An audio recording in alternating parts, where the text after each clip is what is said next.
Hello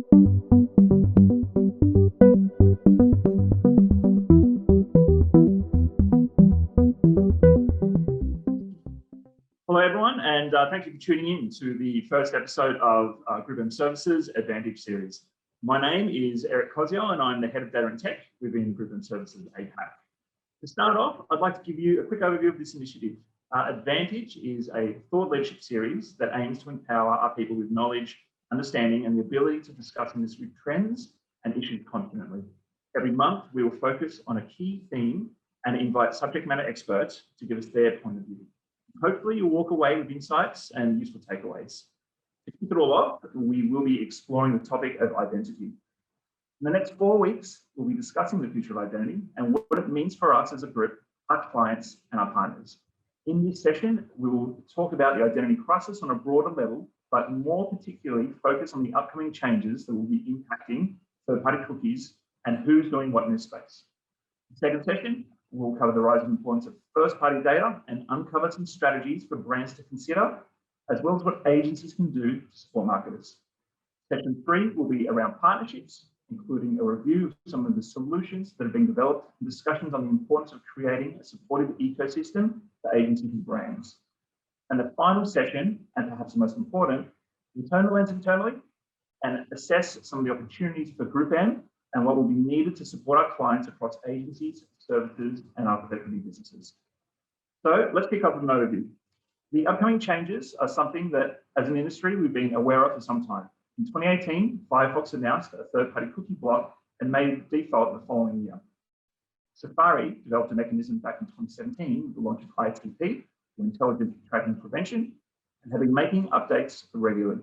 One could argue this has become a more focused issue since Google recently announced that they will also be stopping the support of third-party cookies and have currently over 65% market share of browser support.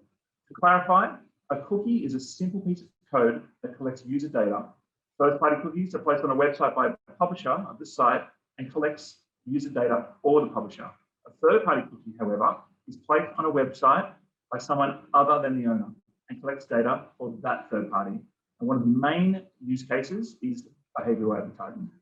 The cookie provides advertisers with the ability to remember information and create tailored user experiences for consumers through this behavioral advertising. For example, a third-party cookie will remember that you placed an item in a shopping cart but did not purchase, so it will serve you relevant advertising to encourage you to complete the transaction. You can also track your browsing behavior on websites and deliver advertising based on the interests of other users with similar browsing behavior. These capabilities have contributed to significant growth in online ad revenues. So why has there been a shift away from third-party cookies? Well, simply put, declining consumer trust coupled with growing concern around the misuse of data for advertising has led to the deprecation of third-party cookie support. Users are demanding more transparency and control of how their data is used. They also expect that when their data is used, it's done in an ethical manner with a privacy by design approach. In addition to the change to third-party cookies supporting browsers, we've seen the launch of various regulations such as GDPR in Europe, which is designed to give individuals more control over their personal information. Although there isn't a regional policy for APAC, local policies do exist to serve a similar purpose, such as GDPR in Singapore and Thailand, PIPA in Korea, and China's cybersecurity law. These changes and regulations will have an impact on the various solutions that brands and agencies currently utilize to optimize media investment, in particular, audience targeting, measurement, and attribution. So, what will replace the third-party cookie? Well, there is no consensus yet, and there may never be a single viewpoint, but there are various initiatives that are being proposed.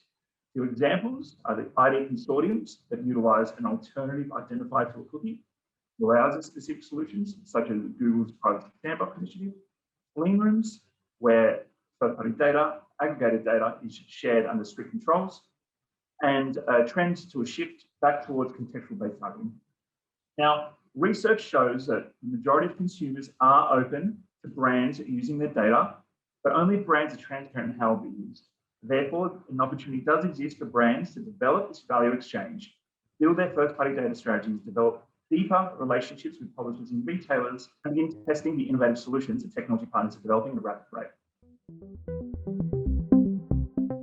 To go a step further on this topic, I'd like to introduce Justin Peyton, Wunderman Thompson's Chief Transformation and Strategy Officer for APAC, and has been on the board of the IAB SEA in India for just over 3 years. Justin, thank you for joining us.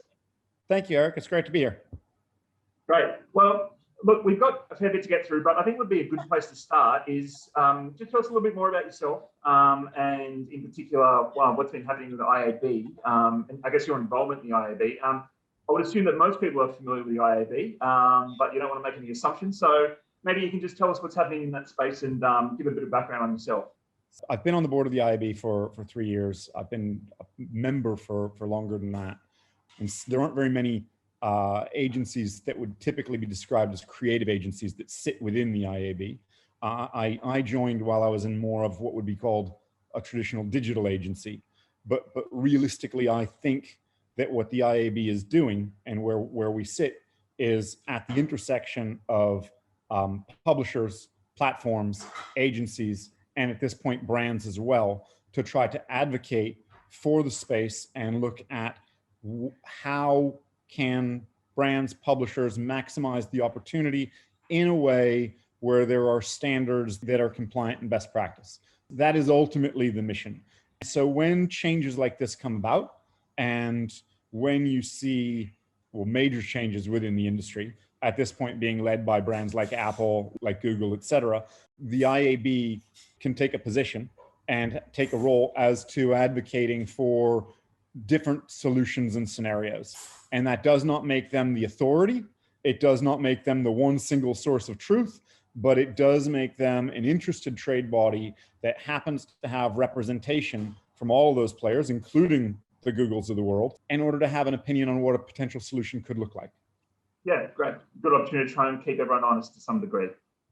Hopefully, or at least keep everyone aware and speaking the same language. Excellent. So on that point, you mentioned around changes. So again, the theme of this topic is around identity specifically. Yeah, I've given a bit of an overview to everyone, but there was a very top-line summary. So it'd be great to hear from your perspective, and I guess from an industry body like the IAB, but also too from your experience talking to clients at Wunderman Thompson. I guess two things: what really is happening in a bit more detail, and also too what you feel the impact we'll see in APAC specifically. Obviously, this goes beyond just cookies and has been kind of in the works for some time. But yeah, let's hear from your perspective on that, and also what you feel the impact will really be. So I think there's two questions that exist there really, and there's one question which is a technical question, which we could talk about cookies and talk about the technical side of it. But I think the bigger question that sits above that is actually, it doesn't get talked about as much, but it's the identity question and it's the privacy question. And realistically, we can say, oh, well, in a market like Asia, where you're dealing with more mobile devices, cookies might not be as much of an impact. I think that's the wrong way to look at it. I think the right way to look at it is we are moving more towards a model of privacy being paramount and privacy first operation. And we are moving to a model where people are going to look for consent management around how that privacy is managed and maintained, and how identity protocols, whatever they are managed and maintained. Whether it be cookies, whether it be IDFA, these are all things that fit under the same general vector of travel, which is brands need to be more adherent and plan for a world in which privacy comes first. That's the change. Yeah, just for the audience, can you explain in a bit more detail on what you mean by, I guess, two things that I got out of that. One is privacy by design or privacy by default. What does that mean for brands? What does that mean for consumers? And the consent management that you also kind of raised as well. What is consent management, so to speak? So there's two things that exist there, right? And I'm always shocked by some of the numbers that I hear. And I hate when people, I don't want to be quoted on these because I'm just quoting other things that I hear realistically. The amount of times that a portion of your identity data is shared with every website that you go to, like go to CNN or go to the New York Times or whatever it happens to be. And the quick cascade of your data being sold to X party, being shared with Y party that people are unaware of is massive. Like that spider web is way more complex than any of us can really wrap our heads around, because I'm sure that actually many people on this call can wrap their heads around it because they understand the technical side of it. But you get my point, is that cascade is quite significant. And so as we look at that, privacy by design is really a view where how do we move to a point where the consumer is in control, where the viewer is in control of how that function actually works. Who is my data being shared with? What preferences are being shared? What portion of my data is being shared with who? How do I know what's being shared, et cetera? And what are the ethics behind that? And am I okay with the ethics behind that? That's the concept behind all of this. The consent management side of it would be, if we think about this, and I'm going to kind of cascade down and use examples. So if we were talking about a first party data strategy, for example, where someone has an authenticated site, consent management would say, has that person authenticated? Have they said we can share their data? Have they said we can track them in this way? What have they said we can actually do? And in each element, you can then get consent against it where people have actually opted in. Now, the challenge I see with consent management, and there's a really good example of consent that I think is a really bad example of consent. But that would be if we take GDPR as an example, and we went from one day to the next, where all of a sudden every website said, "Do you consent to having a cookie on this site?" I think pretty much everyone clicks yes because they just want to get to the other side of that. I don't think anybody's actually read what they're consenting to, and I don't think most people want to. And so I think that some of the issues around consent management are, how is it being done in a way where people know what they're consenting to as well. So with that, we just said, do you accept there's cookies, yes or no, right? If you look at the way proposals are being put forward, if that language changes to, do you accept that people are going to track you around the internet? The theory is, a lot of people suspect that people are going to move away from clicking yes and clicking no. And the challenge with that is, all of a sudden, you're going to see a lot of people, you're going to see a lot of publishers who rely on revenue from these types of sources lose that money. And if they lose that money, then the cascade effect is either bad for business or more ads to make up for the lost revenue, one of the two. But the other way to manage it is, there's a lot of research, I think you said just a bit ago, which suggests that people are willing to share their data for the right value exchange. So the question then becomes, as opposed to saying, do you want someone to track you? No, I don't want anyone to track me. That sounds creepy. But do you want to get contextually relevant information forwarded to you so that your experience of the internet is more valuable and is more relevant? I think you're going to see a lot of people say yes. So there's a question of how we actually frame the value exchange and get this to be understood, which needs to be managed as well.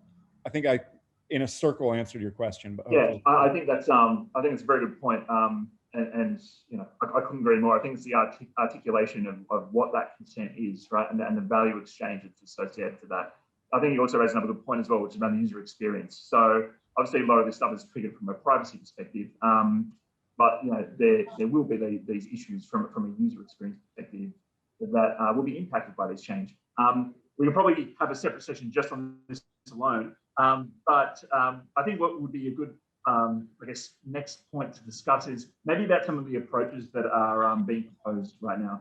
In my introduction, I just covered off a few different examples, specifically around ID solutions that are being created by companies such as Trade Desk with UID or LiveRank with their ATS solution. Then you have the browser-based development, in particular the privacy sandbox approach with Google. Clean rooms is also something else that's gaining traction in different ways, whether it's associated to a media owner or independent. So for the audience, maybe if you could just talk us through in a bit more detail on your perspective, what some of these approaches are, how they work to some degree, and where you potentially might see that there's some opportunities or challenges that are associated to, I guess, these three particularly, but if there's other ones as well that we completely missed, it'd be great to hear from you about that as well. So I think that it's worth saying, first of all, that, and this was already said, you said it in your introduction, that there is no one answer. And my guess, which is no better than anyone else's guess, but my guess is that there won't be one answer. That what we're going to see is brands and publishers need to start operating on a multi-level strategy in order to best replicate some of the benefits that they see right now. And I think that's a challenging thing to ask of people, but I do think that's the reality of where we're going to go.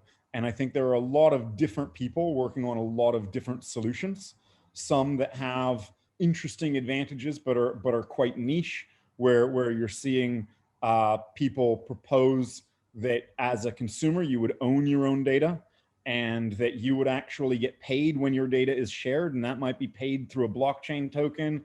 And there are a number of different brands that are exploring solutions like that. I don't think any of them are kind of leading the race at the moment, but it's interesting to see.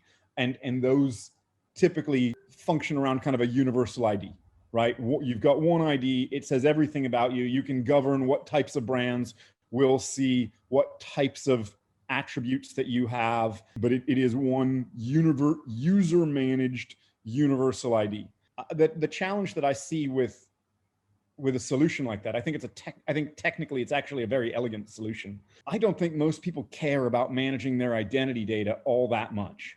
The reality is we live in this weird world where as kind of players within the industry, we might be interested by that. But we've got to just remember that most people who go through that GDPR view click yes. Nobody's reading this. Nobody wants to. Nobody wants to manage their. They want to get to the content they want that's most relevant to them in the easiest, most frictionless way possible. And if we ask them to do a whole bunch of things, even though they all say security is important, the behavior doesn't necessarily always match the rhetoric. And I think it's very important that we not just listen and react to the rhetoric, but that we listen and react to the behaviors as well.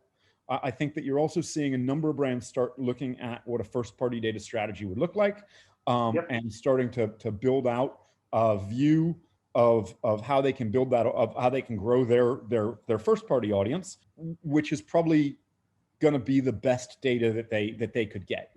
In that sense, they will have an understanding of the products that people might engage with from their brand. They will get a view of the different timelines with which people engage. That there's a whole lot that they can actually do with that. And I think that what you really see on that side of things is an ability to merge two worlds that were already colliding, but that is the world of loyalty and the world of media, which a first-party data strategy and kind of a single source of truth, which may be housed in a customer data warehouse of various ilks, and there's lots of different flavors of who's developing this. But that starts to open up a wide range of strategies that actually are the reason why I'm really interested, because I think it forces a collision between the creative, the digital, and the media agencies. Because all of a sudden there's one source of truth that we all react to, and that guides all of us. So I think that's what's happening. That leads on to kind of the clean room strategy that you're talking about, where we can potentially action some of that first party data, but in an environment where we don't necessarily need to share it with other parties, where that data is actually protected. These things become quite interesting. I think that you're going to see those strategies. We're already seeing those strategies be employed by a number of brands and those environments being set up. But while the publishers will do that, I think you have to have a certain scale for that to be a strategy that other people would want to build into your environment and say, okay, I understand why I'd want to work with that. So there are some dependencies. It's not going to be a strategy for everyone. Yeah. If you don't mind jumping in, I'm interested in that point. So you mentioned first-party data.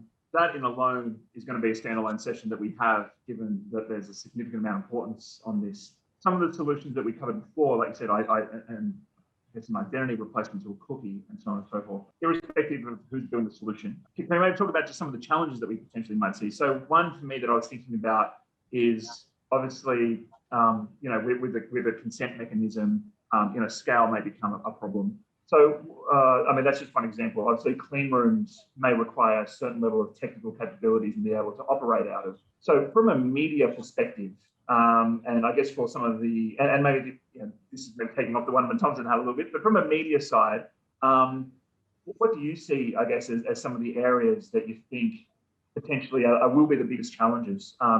again, put the attribution across different, solutions. It's a multitude of things. But what are the ones that I think for you from an industry side that you feel are the ones that areas that we need to double down on? I think the biggest challenges are the biggest opportunities, right? Because the biggest challenges that we see are typically going to be the biggest challenges that our clients see. Ergo, they might be hard for us, but they're harder for them. So we can do a lot to help, right?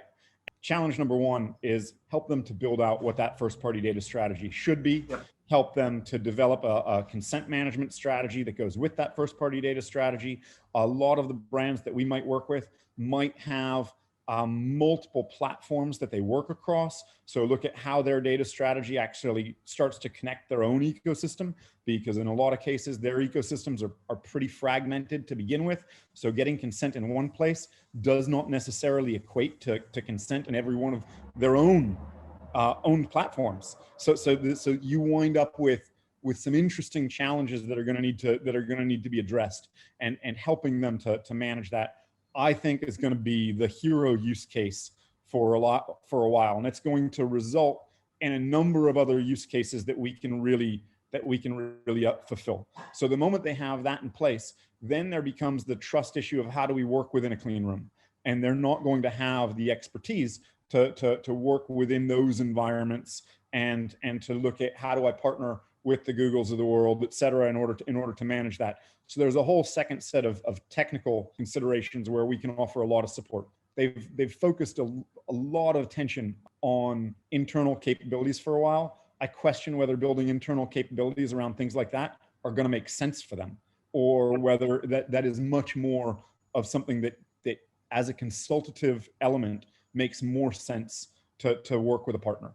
And in that sense, is it a retained element or is it a consultative element? I think some of these things are going to be very much opening consultative opportunities as well, which may change some of the models that under which we operate. The other one that I think is really, really interesting for media agencies is what people are looking at and calling kind of second party data consortiums. And what that really is the ability to take people and brands who might be interested in talking to the same audience. Likely they won't have directly competing products because they wouldn't want to share data with a direct competitor. But so for example, Mercedes has a lot of audience data. I can guarantee you that people like Singapore Airlines, people like luxury hotel groups, they will all be interested in understanding who is that audience, what is that data, right? And that's scraping the tip of the iceberg of what those second party data consortiums can be. And to me, I think one of the interesting areas for media is going to be with visibility of and understanding of all those different audience groups and kind of the overlying interest groups. The brands themselves can't go out. It would be so laborious for them to go out and try to build all those second party groups themselves. In some circumstances they might, but in many circumstances it's just going to be very difficult to try to find those matches, to try to manage consent within those second party data environments where consent management becomes an entirely new challenge. So I think that the visibility that we have across categories, the relationships that we have with brands who look to the same types of audience, allow us to become matchmakers in a way that brands and publishers, agencies haven't been able to do in the past, but that we've talked about a lot. But actually the instances where we've done it to great effect, I think are fewer. But to me, that becomes a very interesting opportunity and advantage that we can start to present that drives real relevance to kind of the pool and the access that we have. Makes complete sense. Yeah, I definitely see it from our side as well, is that opportunity to potentially close that bridge. So your last point around how do we better leverage that relationship we have with the publishers on behalf of the brands, and it may be something that's a little bit different than what we've done in the past, which is primarily around media, right? It could be more around trying to help build these data ecosystems. So yeah, I think that's really good feedback and a few interesting points.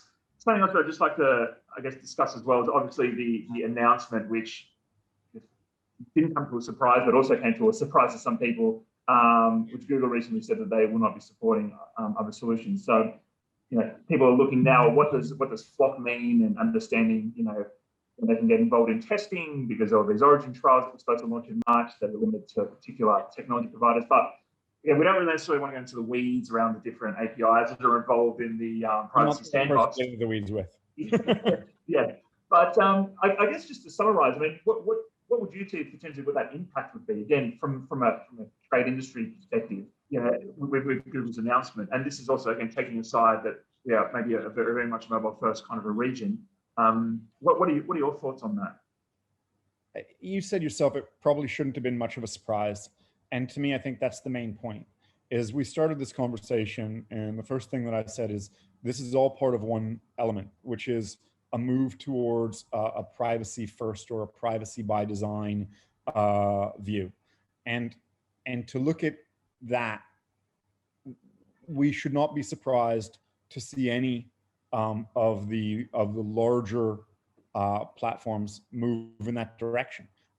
It is the cynic in me, and there's the cynic in all of us, right? But the cynic in me definitely sees this as a great way for Google to create greater value to their own walled garden. It was interesting because everyone looked at Facebook as a walled garden and Apple as a walled garden, but always kind of looked at Google as kind of trying to be more open, and Google is raising the walls to their walled garden pretty quickly, and adding in their mind, I think, some real value to what they can do so long as you play within their environment, and that's going to be the issue that exists here. But I come back to the fact that these are not strategies, these are not decisions that should surprise anybody anymore.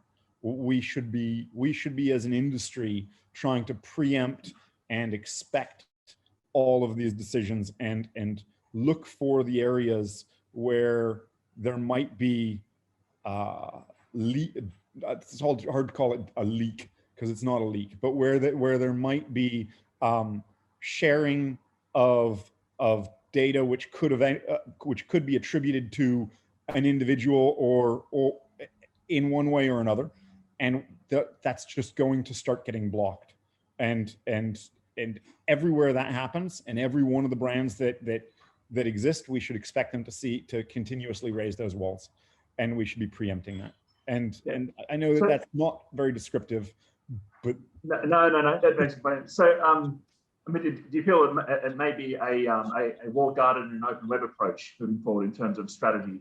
The interesting side to me is and you mentioned this at the beginning, is within an area of walled gardens, what does an open web actually look like? And that's where I think that you've got brands and the effort that the Trade Desk is putting together around kind of an authenticated ID graph, yep, which they are developing at the moment, but they have said they have no interest in owning, yep, and I think their past actions have reflected that that's probably very honest and true of them.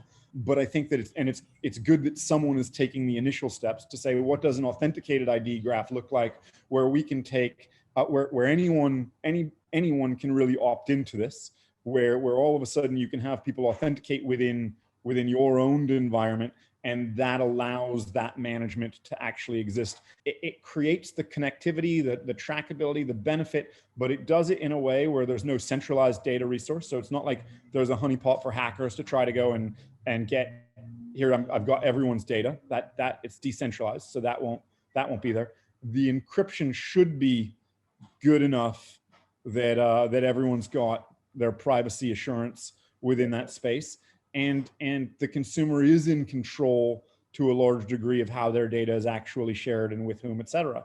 So these types of strategies, which are built off of the recommendations that the IAB Project Rearc had actually put together, and really I think that they're the ones who are running with those recommendations the most. But I think that becomes a very interesting opportunity, which still looks at the promise of open web in probably the most honest or the truest form, I would say. Yep, true. I've got two things I just thought about when you were mentioning that.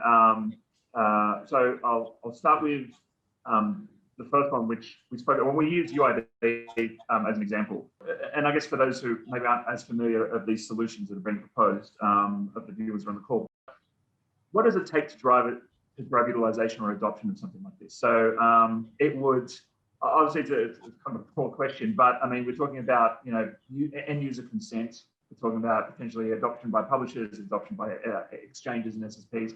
What would be involved for that to be a scalable solution in your perspective? This is the $1 million question. And the answer is I don't think anybody really has a great idea, because to get mass adoption by publishers, what you really need is to have a sufficient ID base, so that value exchange is there for them in the first place. Yep. The challenge there is who wants to be first at kind of raising their hand, right? And saying we're all going to do this. Now, I think that the reality is going to be slightly different. I think that the publishers might all dive in. And this is, again, pure speculation, yep. No conversation with anybody. So nobody quote me on this or anything. But my view on it is, let's see who has a lot of identity data right now. You've got like the publishers, the New York Times, the kind of big publishing brands around the world, right? And they are all looking at, well, the New York Times looks at mostly revenue from subscription now, but the other ones deal with a lot of ad revenue. Yep. And what they're looking at is this kind of existential threat, which is if the ads that they can put onto their sites are of lower quality, then the fee that they can charge, the CPMs that they can command, will decrease. So all of a sudden they can still go to all of the big advertisers and say, advertise with us.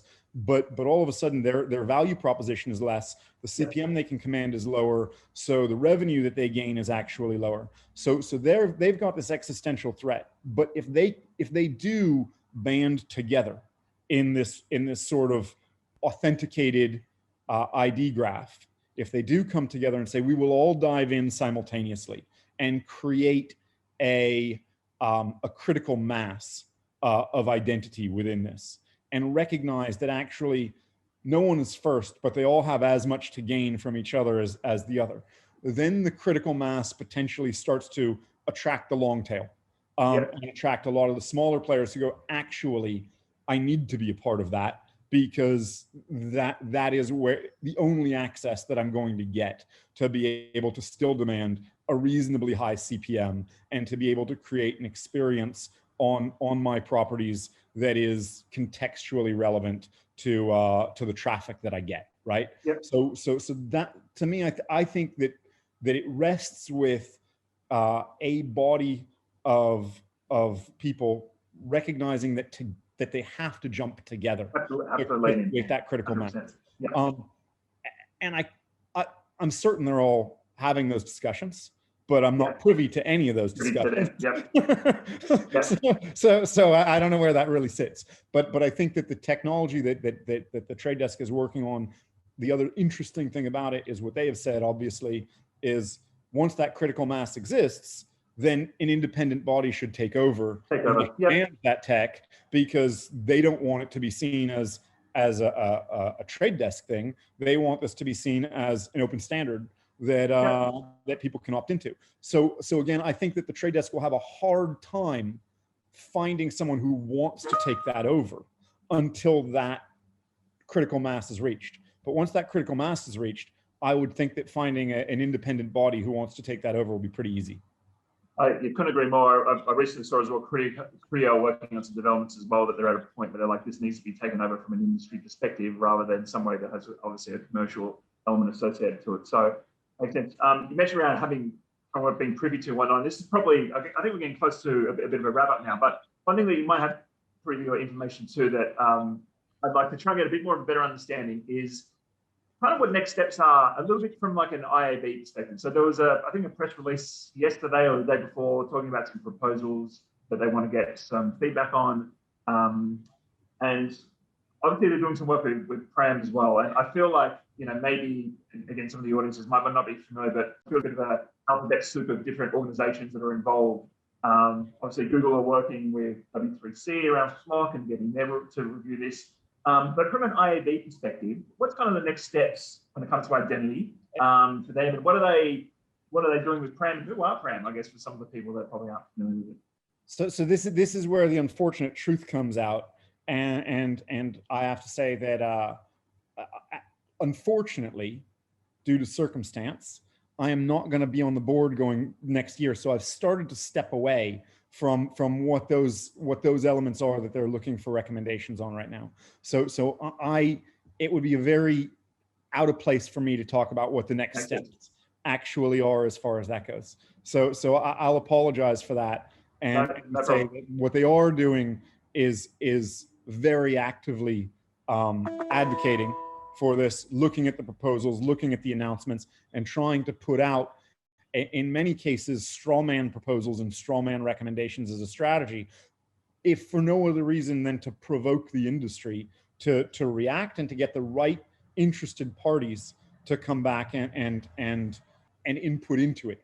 Because what the IAB has always been about is, rather than be the voice of truth, try to be the beacon for interested parties to have a productive discussion around what the right standards should be. So a lot of what they put out is looking for that reaction, but I'm not going to speak to the specifics of these, if that's all right. Of course, it makes complete sense. So look, any kind of last words or any final things you'd like to share? So I guess, to kind of summarize, and thank you. I think we've had a good opportunity to kind of discuss, the industry in terms of what's happening when it comes to the identity space. At a very top line, going into a bit more detail around some of the solutions being proposed, some of the considerations around that, and probably what's most important or which is most interest is the opportunity. Opportunity for brand, opportunity for publisher, opportunity for consumer. So thank you for that. And any kind of final words or thoughts that you'd like to share before we move on to our next topic, which would be more around the first-party data opportunity? Well, the thing that I'll say, just to kind of wrap up, is typically speaking, I don't think that what Group M would have is someone who comes from one of the more traditionally creative agencies or digital agencies speaking about these issues. But to me, I think that that's what's really interesting, is as we move closer to first-party data strategies being a norm, that we are moving closer and closer to a world in which the triggers upon that guide a media strategy and that media brands need to react to, and the triggers that guide a loyalty CRM strategy and the insights that guide creative opportunity are starting to align. And by that, I think they bring together the opportunities for collaboration within our network, within our group, in ways that I think we've all spoken to, but I think they've been hard to realize in the past. And I think that those synergies that start to exist between our entities are going to get greater. They're going to become more apparent. And I think that this, as far as what the opportunity is for us as a group, I think there's a lot of real positives that we can start to create out of it, and a lot of collaboration we can create. So I'm excited. Yes, you're preaching to the converted, and something quite close to my heart as well. So look, on that note, Justin, thank you so much for your time. I really do appreciate it. And thank you all for dialing into our first session around identity. On the next one, we will go into a bit more detail around first-party data and strategies to help encompass on how we can provide brands that support. And we'll have somebody else on board to talk about that one. Until then, thank you, and talk to everybody soon. Thank you so much. Bye, everyone.